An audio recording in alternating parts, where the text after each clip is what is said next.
मामा के द्वार पर पूजा देखा जाए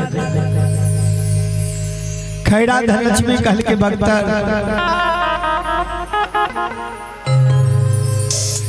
बाग बाढ़ आए हमरा चरवाह करे छे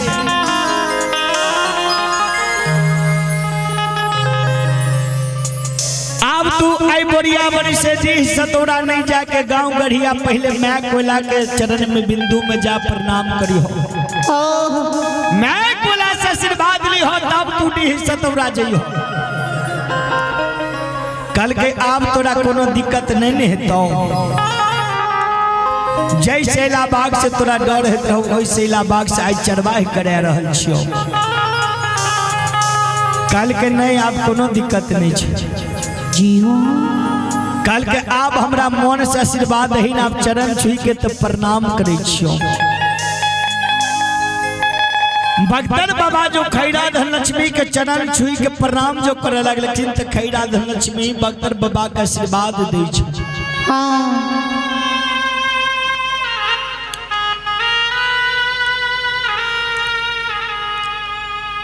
आशीर्वाद कौन दे छै जो है सो राम रचि राखा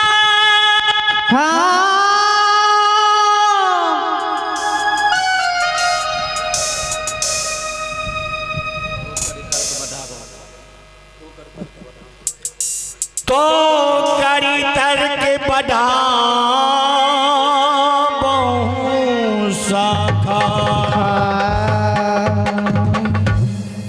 जो है सो राम रचि राखा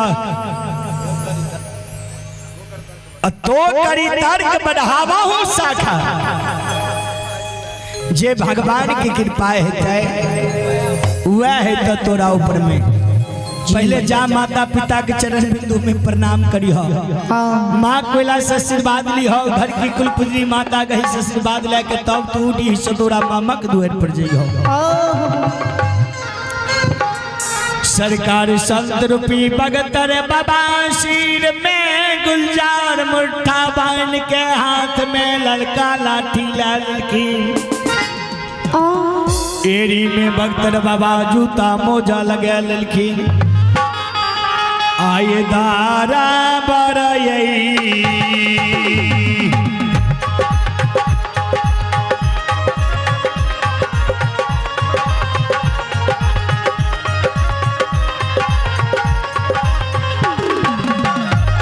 आए हे यो बाबू सब तारा बरई मारने।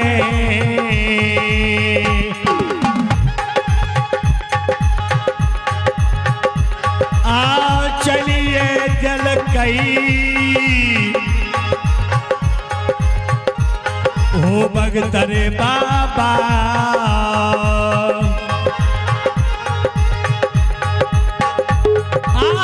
चल मामा जी के यो तो दुआ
जब भगतर बाबा घड़ी पलक में गांव गढ़िया मैं कोला के द्वार पर पहुंच गए।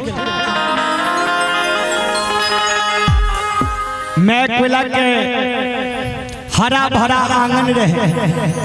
अब मैं कोला के आंगन में हरियर वृक्ष चंदन वृक्ष के गाछ रहे। कोई गाछ तर भुइया बाबा ठड़ा भाके आ चारों बगल चौघारा हवेली है। इसके देखे जे कौन घर में हमर मैं कोला जे बैसल छथि। भगतर बाबा की नजर पड़ गए माय गहिल के गोबर ऊपर में माय गहिल के मोखा पर मैं बोलाए नहीं ते जाके जना हमर भौजी बैसल छथि पद चतुरिया मार के तनैते मैं बोलाए नहीं ते बैसल रहत। बगदर बाबा के महक वाला पर नजर पड़ल। महक वाला वही समय में जार से बाजार माय गहिल के मुखा पर बैस के काने छे, माता गहिल से कहे छे हे गहिल माय हे मैया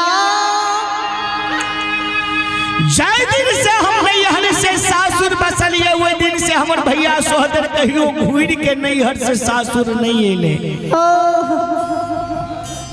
जे आए हमर भैया टी सतौरा नगर में, छपनों करोट देवी देवता नाम से भैया हमर पूजा धरई छई। जी हो जिनका भैया सोहदर ने 9 हकार दिल के 12 बरस 3600 खम के, और हमरा भैया घूर के गढ़िया गांव आब के नौता नहीं दिल के। मैं कोयला माई गहिल के नाम से काने छे। आगे माइयो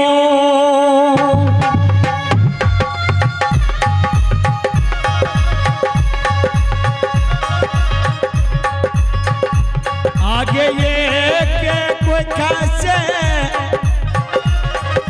भैया के बहिनिया आ जाना मालिए गे माइयो।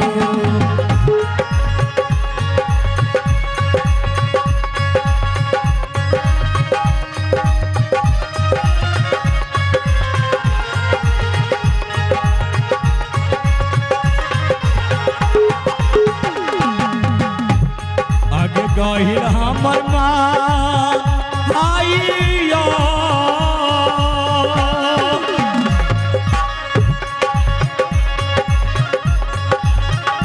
आगे से हो भैया प्रेम के दुश्मन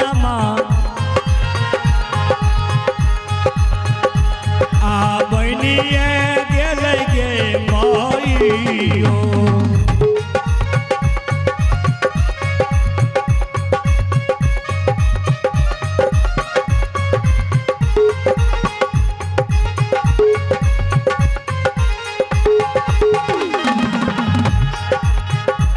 आए गहिल हमर माँ